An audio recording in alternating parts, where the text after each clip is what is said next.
Vamos abrir a mente e o coração para as maravilhosas lições deste estudo. Embora fosse criado perfeito e livre, o homem fez mau emprego da sua liberdade e pecou desobedecendo ao seu Criador. As suas faculdades foram pervertidas. O egoísmo tomou o lugar do amor. Só uma operação divina pode salvá-lo dessa condição. No encontro noturno que teve com o doutor da lei Nicodemos, o Senhor Jesus Cristo falou da necessidade que tem o homem de nascer de novo. Ele não se referiu a um renascimento físico, mas a um renascimento espiritual. Nesse renascimento, o homem recebe um novo coração que se compraz em fazer a vontade de Deus. A Bíblia é claríssima. Se há um ponto onde ela é clara mesmo, é como que você pode resolver o problema do pecado. E ela diz, Jesus Cristo é a solução. Então, receba Jesus na sua vida e os seus pecados serão apagados. E quando você recebe a Jesus na sua vida, que maravilha! Ocorre aquilo que a Bíblia chama do novo nascimento. São João capítulo 3, Jesus disse a Nicodemos, se você quiser entrar no reino de Deus, Nicodemos, você tem que nascer de novo. E como é que se nasce de novo? Recebendo a Cristo no coração. Então, naquele momento, o Espírito Santo atua na nossa vida e faz-nos renascer para uma nova vida. E o mais importante é que o novo nascimento será agora um nascimento sem pecado. E então, quando nascemos de novo, nascemos agora para viver uma vida de justiça. Porque o Espírito Santo vai atuar na nossa vida, nós vamos agora crescer no conhecimento de Deus, na prática da vontade de Deus e no preparo para o reino de Deus. É assim que se resolve o problema do pecado. Por natureza, o homem está subjugado pelo pecado. Cristo, porém, fez cair sobre ele a iniquidade de nós todos. E porque a pena para o pecado é a morte, ele morreu por nós. Assim, nos possibilitou a vitória sobre o poder do pecado, possibilitou-nos a salvação. Como podemos nos apropriar do bem que Cristo nos comprou na cruz? Como livrar-nos do pecado? As Escrituras respondem a estas perguntas. Apropriamo-nos da salvação pela fé no Cristo crucificado, que expiou a nossa culpa na cruz mediante o sacrifício de si mesmo. A fé em Jesus como aquele que nos abriu a porta da salvação, provando a morte que nos estava reservada, leva-nos aos seguintes 3 passos: a nos arrependermos, a nos convertermos e a nos dispormos a obedecer. Como dar estes passos? Quanto ao primeiro deles, arrependimento, a Escritura ensina: arrependei-vos, pois, e convertei-vos para serem cancelados os vossos pecados. Atos 3:19. Você se lembra de ter se arrependido profundamente de alguma coisa que você fez? Com certeza. Qual é a sensação do arrependimento? É ruim, né? Você lembra de como foi e pensa como poderia ter sido diferente hoje, né? Se você voltasse atrás, você não faria a mesma coisa, é essa a sensação. Arrependimento é você sentir tristeza de ter feito algo mal, algo errado, abandonar isso e voltar-se para Deus, para começar uma nova experiência. Algumas pessoas têm só tristeza por fazer algo errado, como, por exemplo, na Bíblia, o próprio Judas. Ele traiu a Jesus e sentiu tristeza e até desespero, mas ele não voltou-se para Deus. Pedro também traiu a Jesus, negou a Jesus, sentiu tristeza por ter feito isto, mas no final ele voltou-se para Deus, confessou o erro e começou uma nova experiência com Deus. Isso sim é arrependimento. O verdadeiro arrependimento leva-nos a sentir tristeza pelos pecados que cometemos e leva-nos a abandonar o pecado. A não ser que o pecador cesse de fazer o mal, o seu arrependimento não é genuíno e não é aceito por Deus. À mulher pecadora que foi trazida à sua presença, Jesus disse: vai e não peques mais. São João 8, versículo 11. Você acha que é possível viver sem pecar? Acho difícil no mundo como hoje, especialmente globalizado como está. As dificuldades são muitas, mas enfim, acho que vale o princípio de tentar cometer o menor número de erros possível. É verdade, ninguém vive sem pecar. A Bíblia diz que quem diz eu não peco, ele está mentindo. Todo mundo peca. Então, como é isto? Eu não nasci de novo? Não estou agora vivendo uma nova vida, uma nova realidade? E como é que ainda vivo pecando? Ah, meu amigo, aí é que está. Há uma grande diferença de você viver no pecado antes de aceitar a Cristo e você cometer seus erros, seus deslizes, seus pecados depois que aceitou a Jesus.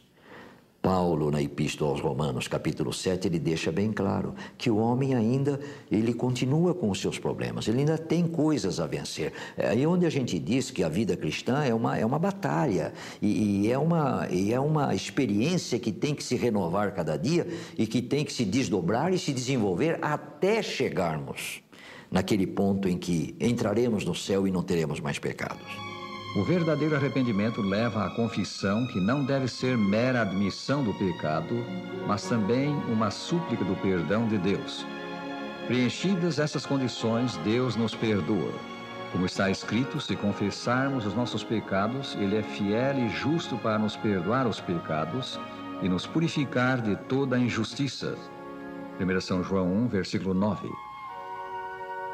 Não devemos relutar em confessar cada pecado cometido, pois só assim podemos estar em paz com Deus. A confissão deve ser feita a Deus de modo simples, por meio da oração. O Senhor aceita o pecador arrependido, aceita a sua confissão.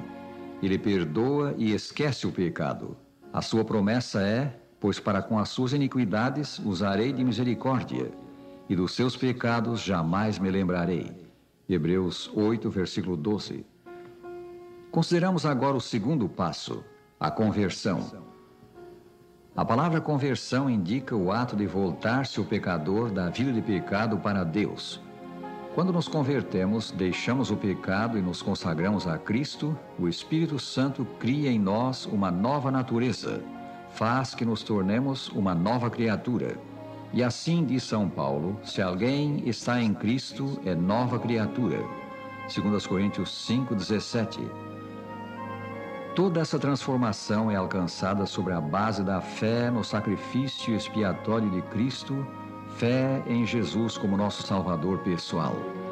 Quando o carcereiro de Filipos perguntou a São Paulo e seu companheiro Silas: que devo fazer para que seja salvo? Eles responderam: crê no Senhor Jesus e serás salvo, tu e tua casa. Atos 16:31. Na conversão, pois, o homem se consagra a Deus em gratidão pelo que Jesus fez por nós na cruz. Terceiro passo, uma vida de obediência, vida de santificação. A lei de Deus, lei de amor, é a norma para a vida de santificação. Chamamos santificação o esforço diário por abster-se de pecar, com a ajuda do céu, e o diário crescimento no Senhor. Deus requer perfeição moral de seus filhos e faz provisão para que o pecado possa ser resistido com êxito. Enquanto há vida, haverá novas vitórias a ganhar e novas excelências a alcançar. Pela fé em Jesus, recebemos dele poder para um viver santo, semelhante ao de Cristo. A Escritura diz: aquele que diz que permanece nele, esse deve também andar assim como ele andou. 1 São João 2, versículo 6. Há um poder transformador na contemplação. A alma transformada pela graça de Cristo admirará o seu caráter divino. E quanto mais a sensação de nossa necessidade nos impelir para Ele, Cristo, e para a Palavra de Deus, tanto mais exaltada visão teremos de seu caráter e tanto mais plenamente refletiremos a sua imagem. Na vida do homem que se consagrou a Jesus, veem-se os frutos da operação do Espírito Santo: caridade, gozo, paz, longanimidade, benignidade, bondade, fé, mansidão, temperança. Gálatas 5, 22 e 23. Quando aceitamos Cristo como nosso Salvador, os nossos pensamentos e desejos são postos em obediência à sua vontade. Dá-se o transplante divino. O coração, o espírito são novamente criados à imagem daquele que opera em nós. Prezado ouvinte, quem mora no teu coração? O Salvador Jesus Cristo ou o inimigo de Cristo e da tua alma? De diferentes maneiras, Jesus nos fala pedindo entrada em nosso coração. E o Santo Livro admoesta: hoje, se ouvirdes a sua voz, não endureçais os vossos corações. Hebreus 4, versículo 7. Sim, o Salvador diz: vinde a mim todos os que estáis cansados e sobrecarregados, e eu vos aliviarei. Tomai sobre vós o meu jugo e aprendei de mim, porque sou manso e humilde de coração, e achareis descanso para as vossas almas. São Mateus 11, 28 e 29. Se ouvimos o convite de Jesus e nos entregamos a Ele, recebemos poder para um viver santo. Força e graça foram providas por meio de Cristo. Ninguém é tão pecaminoso que não possa encontrar força, pureza e justiça em Jesus. Demos graças a Deus pelo Salvador que é Jesus. Aceitemos hoje de todo o coração esse Salvador misericordioso, que tem também o poder de mudar o coração, de transformar em Filho de Deus o maior pecador. Se nos deixarmos transformar por Cristo aqui, viveremos com Ele no seu reino.